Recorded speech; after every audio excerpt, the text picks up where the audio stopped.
Hello everyone, welcome to a workshop on goal setting. This workshop was conducted earlier this year by myself. It's a compilation of the latest research. Actually, I'll show you the reference at the end. Basically a big summary of everything that we know that works to this point, things that don't, how to best direct that towards your athletes or yourself if that's the case. So for those of you who don't know me, my name's Nick Ferrier. I'm a registered performance psychologist here in Australia, based in Melbourne. And I thought it would be helpful to launch this essentially through YouTube because I did it with a small cohort of coaches and professionals earlier in the year. Seemed to be quite helpful, and a lot of this content keeps coming back up with the individuals and teams that I'm working with. So I figured it was about time to broaden the scope a little bit on this one. So the latest research and how to get the best out of your athletes. So just to start with, goal setting, essentially just a definition, right? The process in which people establish aims or objectives for their actions. So for anyone out there that's tried to set goals before, you will know that it's not that easy. Just like most things in this world, it tends to be a little bit more complex than you think it will. So I'm going to dive into that a little bit more as we go. So essentially this summary, this big meta-analysis from 2022 was on sport and exercise interventions, right? So how effective are various different interventions in the sport and exercise space? So things like mindfulness, the relaxation exercises, goal setting was one. There was a bunch of different things that were in there. But essentially what it said was goal setting had a small to medium effect size. Now, in stats language, it means it did something, right? Sorry, in non-stats language, it did something. We just say that what the impact of that wasn't massive in the sense that if you were to implement goal setting, all of a sudden your whole career is not going to shift significantly. It is going to have a positive impact for sure, and it's going to help in some way, but the actual impact of that is not going to be astronomical. It's not going to change things exponentially. Interestingly, mindfulness was the top of that list for effect size, meaning that mindfulness is actually going to have a fairly significant impact on performance in sport and exercise. So stay tuned for that one. That might be a different workshop. Essentially, effect size is just a relationship between two variables, right? So in this study, they measured like, if we do this, what is the outcome compared to this? And that's what it said. So you've all probably heard of SMART goals, I'm assuming at some point. Very, very common thing. Actually started in marketing. Some marketing guru, as in, it's very similar nowadays too. The better you are at marketing, the more this message gets spread. Now, SMART is a very good acronym for this. We want goals that are specific, measurable, assignable, realistic, and timely. This was thanks to Doran in 1981. This is still applicable to today. So if I'm working with someone and they've never set goals before, I will start with SMART goals and just say, look, let's start with something.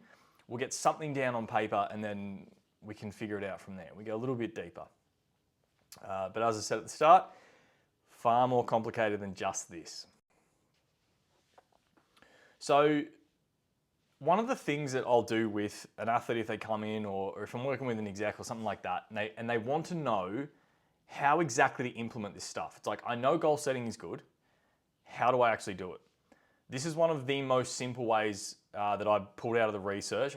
I actually cannot remember where I got this from. It'll probably be in the article that I'll reference at the end. But it was process, performance, and outcome goals. So the way that I design this is essentially like a pyramid structure, right? So at the top we have your outcome goal, the big broad overarching thing that you want to achieve. Underneath that is your performance goal, which I tend to work with athletes on having two things to work on in a performance goal. I'll explain that a bit more in a second. And then the process goal underneath, we tend to have about three.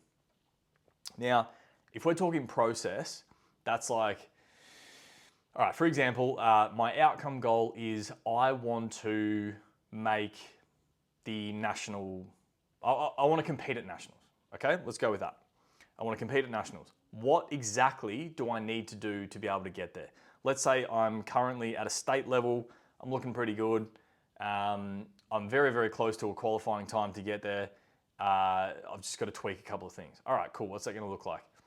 Process-wise, we're going to look at things that you can implement every day that you have control over, right? So swimming comes to mind because I used to be a swimmer. So if we're using swimming as an example, a process goal might be, what do I need to shift in training that's then going to improve my performance, which is then going to help me achieve my outcome, okay?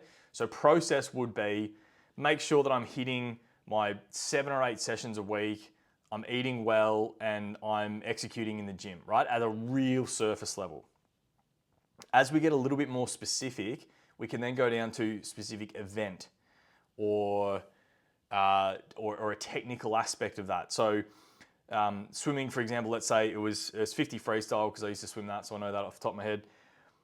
My process might change to, I need to improve my 0 to 15 meter start by point whatever of a second. I need to correct my finishes into the wall. There, I back off my legs into the wall, and I need to work on my hypoxic training. I need to be able to hold my breath longer for the race. They might be 3 process goals, okay? Performance-wise, we aim at something that is sort of a little bit above that. So this is kind of the principle of self-efficacy, right? So for those who don't know, self-efficacy is essentially that nice border between what you can do and then it's just outside of that. You want to be able to hit that so that it builds your confidence, okay?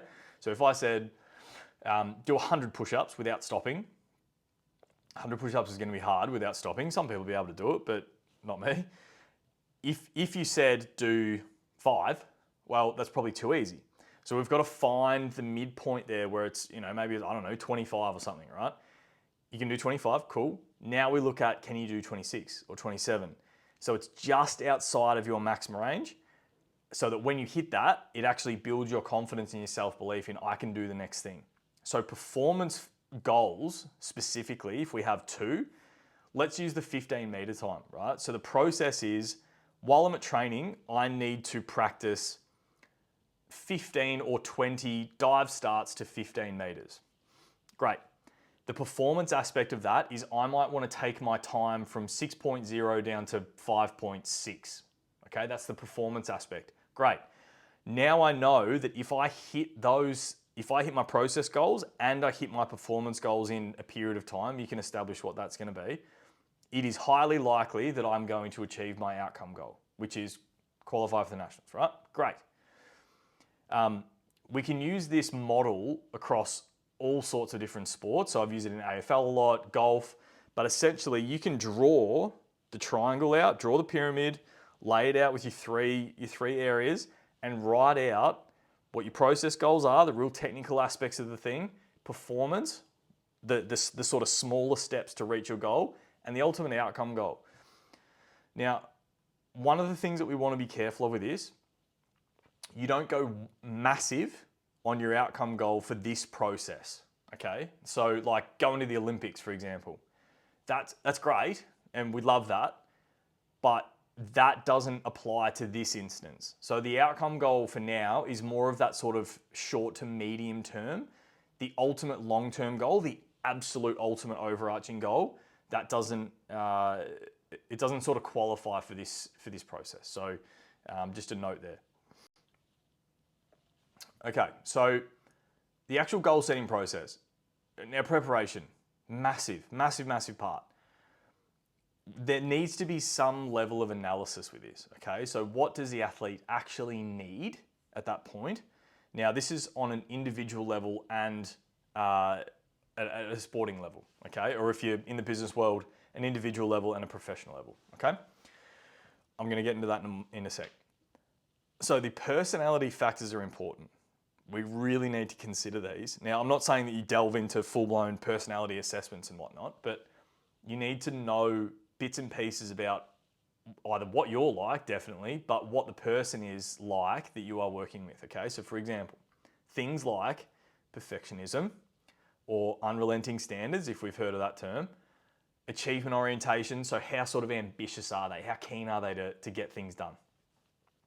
And what sort of development level are they at? So if you're working with a younger athlete, maybe it's a little early to set some of these really high, hard goals. We want to make sure that along the way these things are actually achievable.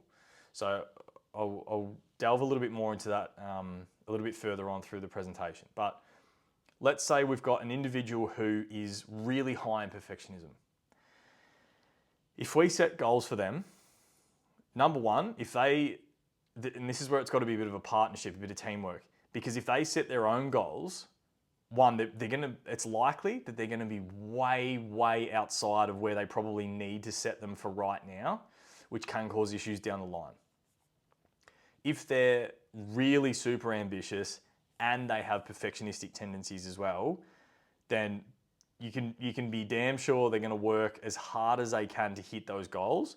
But we want to make sure with this that there's actually smaller goals along the way for them to kind of tick off as we go. So not that I'm going to set one massive hard goal and then there's nothing for me to hit along the way. We really want to make sure that it's broken down into smaller goals for that type of athlete or person. It creates that sort of upward momentum along the way when it's broken down into smaller things.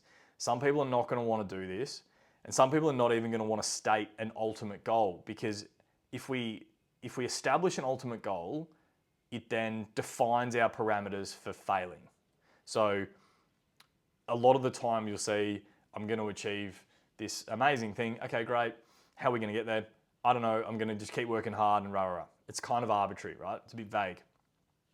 Now, as soon as we start to clarify what that needs to look like, the pressure actually goes up for someone who's got really high standards for themselves and others, because we now know if I don't hit this, then I've not met my mark. I've not achieved my goal here. So what does that then mean for what's to come? So can cause issues down the line. But anyway, I digress. So the personality factors are an important part. If you're a coach or a manager, I am going to assume that you have some understanding of what this person or athlete is like on a day-to-day basis if you've been working with them for a little while. So use your best judgment here on what you think is going to be applicable in the space, right? Not everyone's a perfectionist.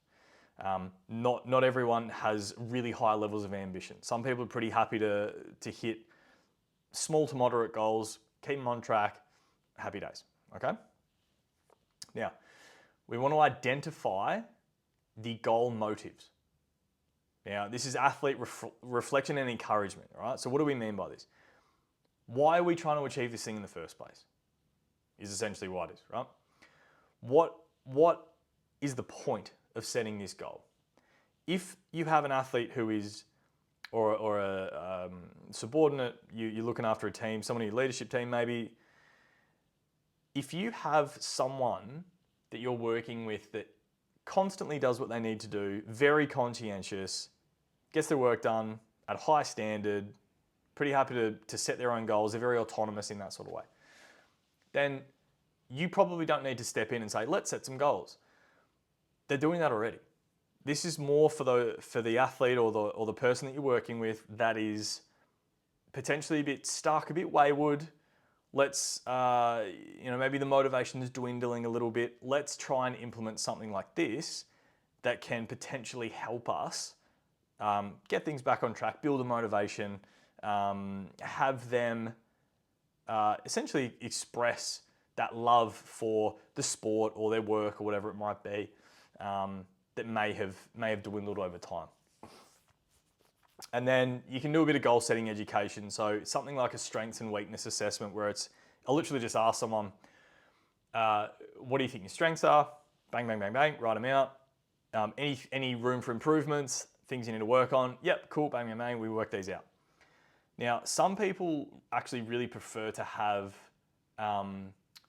the strengths as the focus. So am I improving on my strengths, or am I trying to improve on some of my weaknesses, some of my areas for improvement, right? There's two schools of thought here, and I tend to leave this up to whoever is sort of keen to go either way. Strengths, I'm already good at something. Do I want to try to be even better or the best at that specific thing? Or I'm absolutely garbage at this skill, this thing, whatever. Do I want to bring that up to a sort of below average or average standard, which then in theory might bring up sort of the rest of things? Now, for me, I'm a big supporter of taking the strengths-based approach. If you're really bad at something and that doesn't impact your performance, then I'm of the opinion that you don't need to work on that weakness. If that weakness is not significant in the sense that if I don't improve this, I'm not going to be able to perform at the highest level, well then what's the point in wasting time on that? Because we can get you really, really exceptionally good at something you're already good at. So for me, this is where a strengths and weakness assessment can come in super, super handy. You do, however, need a fair bit of rapport with the athlete or the person you're working with before you do this, for obvious reasons. There's a fair level of trust and vulnerability that comes with it, okay?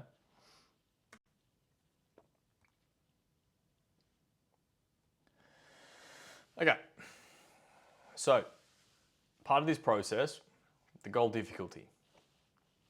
Now, aggressive goals can push athletes to their limits. Now, what do I mean by that? Aggressive goals being something that is too far ahead of where they're at, right? Or maybe a little bit misaligned with where they need to be. That is okay. When we say push athletes to their limits, in this context, I'm talking about the athlete being stretched so thin. Think that rubber band example. You pull that rubber band, you stretch it out too far, it doesn't snap back. So we want to be careful of this because these unrealistic goals, they do not provide inspiration or direction. Okay? So let's unpack this in a little bit more detail. This is straight from the paper. So not credible, right, is the term they use, but it's unrealistic. So the example I got here, think about a year 8 athlete who's at a state level saying, I want to win the Olympics. Okay, great. Maybe in 10 years' time, you might be able to. Ridiculously hard thing to even get to the Olympics versus winning, right? Now, let's assume that goal is set for this person. I'm going to win the Olympics. Okay, great. There comes a point where if that's the only goal, it actually becomes detrimental because it's so far ahead of where they're at. They start to question everything. What am I doing? This is taking ages. I'm nowhere near it. Rah, rah. And it becomes demotivating. Okay, so the unrealistic goal, that's what I was referring to earlier, that needs to be sorted out early on. Because if someone has set the goal way too high, it's not motivating. We're always told you've got to have massive goals and set huge. Great, like yeah, they're good. They're good. Hard goals to achieve are really good for some people to strive for. But if you set them too high, that's not good for anyone. So no one is going to strive for that thing unless you're like that 0.0001% where it's going to be fine. But even those athletes have probably 25 or 30 layers of other goals to hit before they get to that point. If we try and skip to the end here, it's no good. So remember with this personality characteristics part, so confident athletes should actually be setting harder goals, and then the less confident athletes need easier ones.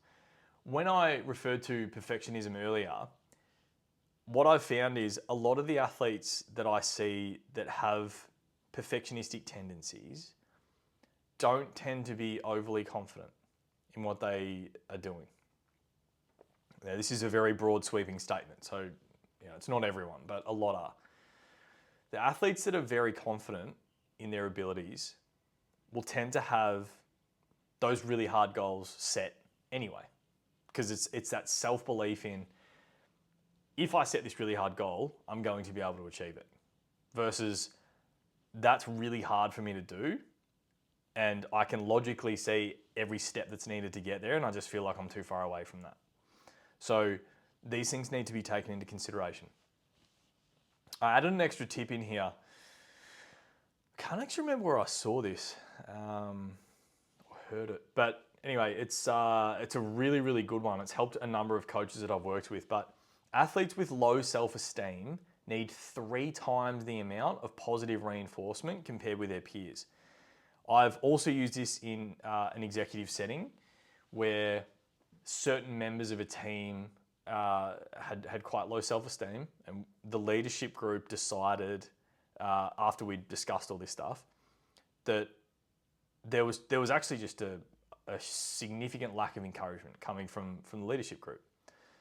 And perhaps that was why this person wasn't feeling particularly valued or their self-esteem wasn't where it should have been. So keep that in mind too as we move forward here. If someone comes to mind that you think has low self-esteem or it could be tweaked or lifted slightly, it's probably just because they need a little bit more positive reinforcement, right? Or encouragement. So one of the things that this article found that was important was goal specificity. So specific goals tended to be more effective than do your best goals. How many times over the years have you heard people say, just do your best? Now, that did work with a certain population, but on the whole, on a broader scale, right, if you had to come up with and apply goals, specific goals are better. They're going to be more effective. Specific goals also had enhanced motivation and improved performance. So the more specific that the goal is, the higher my motivation is going to be to achieve that thing. Which when you say it out loud, you think, yeah, okay, it makes sense. But when we actually run through the goal setting process with athletes or people you're working with, it's so broad. They tend to have very sort of vague goals that they're not that specific. We want to get as specific as possible so that we can clearly see a road forward on, okay, this is exactly what I need to do. And in this time frame, great, let's try and hit that. Specificity increases precision, essentially something to aim at. We need a target, right? As humans, we generally just need a target. We need something to aim at, something to do. We need to feel like we're doing stuff. It tends to be blown out of proportion a little bit or combated against nowadays where it's, you've got to look after yourself and all these things. Yes, you absolutely do, 100%. Because if you don't look after yourself, then you're in trouble, right? But if we're talking about goals specifically, you actually need some goals. And you need some very specific goals because you need to be pushing towards something. This is especially important for men, I find. Sometimes I can find that men's motivation will increase if we just set some goals. Boy, let's try and do these things over the next 6 months. Unreal. It's something that is so undervalued today that it's such a small thing that we can change. And if it's done well, then it's even better. It's so much more effective. So short-term versus long-term goals. Short-term for me is probably 0 to 4 weeks. So what can I get done within the month, right? Long-term goals being probably 12 months plus, I would say. Now, both are great. Get both happening. And the same rules apply with things like the specificity and how hard they are and things like that. But I have found a combination is best. The research supports that. A combination is best. You want some short term, some long term, some even will have medium term, okay? The long term goals should be set first. And then we work backwards from there. We reverse engineer what we want to achieve. So it's the same with the outcome, process, performance goal. We want to actually start with the long-term thing and then work backwards, right? And then figure out how we're going to get there. Very analytical athletes can include the medium term as well, which would be that 3 kind of stage process to get there. I say analytical because those athletes that are going to get really bogged down in the details and the specifics of their performance and what they're doing and all that sort of stuff, they are going to benefit from the extra layers rather than just, okay, we're going to do this and then we're going to skip all the way to the end. We want step by step for those athletes or people that you're working with. Okay, interesting. Increased commitment equaled increased goal achievement. Now, it sounds, really obvious when you say it out loud, but the more committed you are to the goal, the more likely you are to achieve the thing. This probably goes for a lot of things in life, right? The more committed you are to the thing, the more likely there's going to be a successful outcome. So athletes sharing goals with others is helpful, according to the research, especially with coaches. This is a big part. A lot of the time, if an athlete comes to me with issues around goal setting, it's not because they don't want to set them or because the coach thinks they should set them. It's because they feel uncomfortable or not ready to share some vulnerability with that coach. So the coach athlete or manager worker relationship can be very tricky to navigate in this case, because if you don't have a very positive working relationship, why am I going to express my vulnerability about what I want to achieve? This is in a workplace, this is where it gets really tricky, because especially if someone's my direct supervisor and if I was to do really well at my job and they were to lose that, like I'm essentially going for their gig, right? I'm not going to tell you what I want to achieve. Why would I do that? So it's a very tough thing to implement in a work setting, in a workplace setting, especially if there's a hierarchy with minimal roles per sort of level. So without going down a rabbit hole, I'll leave that one there. But and then the athlete's purpose and values then tie back into the goal pursuit. So earlier on when I said you need to know what your athlete's like or what your staff are like as people, this is what I was referring to. So things like their purpose and their values. What are their underlying values that drive them to do what they do? Are they big on loyalty? Are they big on reputation? Are they big on ambition? Like what is it about that?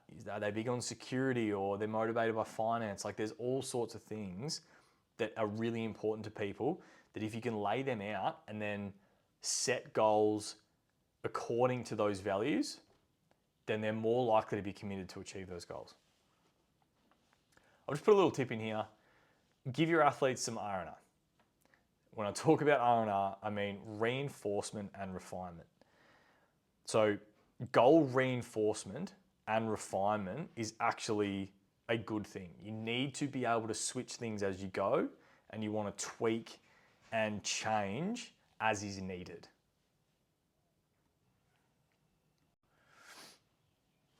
Okay, so this was taken straight out of the article that I'll reference at the end.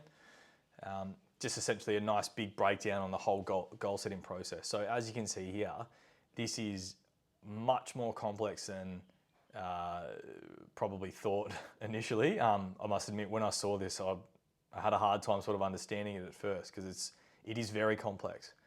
Now, after a little while, it kind of makes sense. And if you can involve all of these aspects, then you're going to be on the right track. So screenshot, take it away, do what you need to do, look at the article. A couple of extra points that I just want to touch on. So team goal setting can be useful in improving collective efficacy, right? So as a whole team, setting a team goal is good, but it's not great for perceptions of individual team cohesion. So what I mean by that is, let's say I've got a team of 20 people. If I set a team goal, great, but certain individuals within that team tend to fracture and tend to be not fully ostracized, but essentially not looked upon favorably if they're not seen to be contributing to the team goal.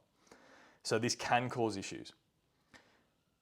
So bear that in mind, especially in sporting teams or workplaces where there's teams of people working together trying to achieve a team goal. Task objective focus can increase social comparison and interpersonal competition. So the task objective focus is, what are we trying to achieve? What is the thing that we're all here to do that we want to achieve? It can increase social comparison, okay? So people are going to talk more about, oh, so-and-so's doing this or not doing this. And then the interpersonal competition. So more of that, like, I'm going to try harder to beat this person, whether that's covert or overt, right? It is something that can happen. So also worth being aware of. Again, personality characteristics are crucial here. So some of the evidence suggests that specific moderate goals were more effective than difficult, and non-specific goals were more effective than the specific. So that's a little bit confusing. Let's try and break that down, right? So personality characteristics accounted for a lot of this. Now, moderate goals were more effective than difficult ones. Okay, so this goes with what we were saying before. Do not make the goal too hard. Okay, you want something that is going to be achievable. Yes, it's difficult, but it's going to be achievable. Non-specific goals were more effective than specific. So depending on the person, they might want a broad goal.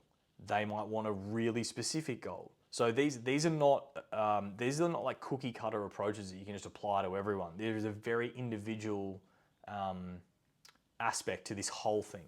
Okay, so before when I was saying specific goals are good and that's great for the right person. So remember, whoever you're working with, you need to consult with them on what they want to do, what they want to achieve, and how they're going to actually do that. And yeah, it depends on the athlete or the person. Couple of final things. So remember, goal refinement and readjustment is normal. We want that. We want to actually say, you know what, this goal's not right for me. Let's tweak it, let's shift it, let's do whatever we've got to do. We're going to just realign things. Okay, it's very good. We want that. Ideally, you want to do it working with someone else. This was huge. Never giving up is glorified in sport. You know, they grit your teeth and da-da-da. Pursuing unattainable goals can actually be detrimental to athlete well-being. This goes for general population too. Again, if you set your goals way too far above where you need to be, over the long term, it can actually be detrimental to your well-being. So we want to be careful with this, because that whole stiff upper lip, you know, just get on with it and grind set kind of stuff that's around nowadays too, it can actually be detrimental to well-being. Can be. Some cases it's going to be motivating for people, but this is where we want to just, again, from an individual standpoint, check on our athletes or individual workers or whoever we're working with here. Goal disengagement can indicate a self-regulatory response, so an emotional response, and can be protective for the athlete to avoid negative affect. All right, so what does that mean in layperson's terms? If I decide I'm going to disengage from my goal, it can indicate that I am trying to preserve some sort of emotional, negative emotional feelings that might come up for me. I want to remove myself from the thing that's making me uncomfortable because I've been pursuing it for however long. It's not helping. I'm no closer to my goal. It's actually making me feel worse. So I'm going to disengage from that thing.